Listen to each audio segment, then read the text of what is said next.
Bumuhos ang pakikiramay sa Instagram post ng komedyan na si Rufa May Quinto nitong Huwebes ng umaga, July 31, 2025. Ang tanging post ni Rufa May ay 5 larawan nila ng estranged husband niyang si Trevor Magallanes at ang kanilang anak na si Athena. Sinisisi ngayon ng mga netizens ang sexy actress na si Rufa May Quinto, sa pagkamatay ng kanyang asawa na si Trevor. Bago raw kasi naghiwalay ang dalawa, alam raw ni Rufa May Quinto na may sakit na cancer ang kanyang asawa.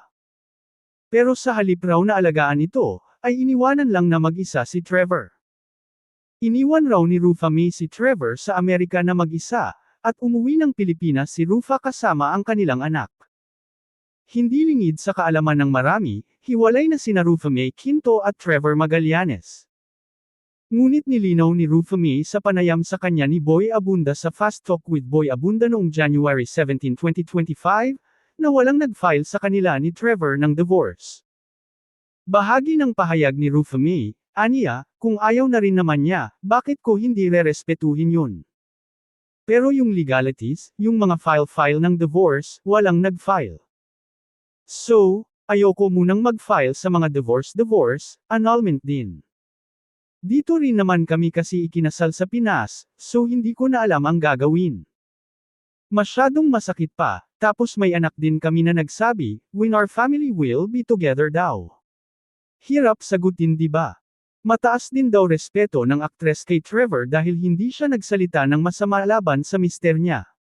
Saad ni Rufa May, bilang asawa, syempre inaantay ko lang na maging klaro kami. Mag-usap kami kung totoo ba talaga yan ang nararamdaman niya. Kasi lagi nga rin akong wala, so baka feeling lambingan na muna. Makiusap, pasensya na, I'm here. Syempre pagod ako. Palagi akong wala. Syempre, there's always two sides of the story, pero naiintindihan ko rin na hindi naman puro ako lang ang tama. Pero tinatanggap ko na we're going through something.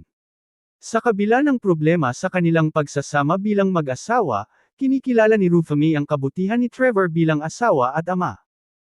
Mabuti siyang ama, mabuti rin siyang asawa, kaya lang hindi siya artista. Ayaw niyang machismas, ayaw niya yung pinag-uusapan. Tahimik siya, very private kasi. Syempre nasasaktan siya kapag maraming nagsasabi na dahil sa pera.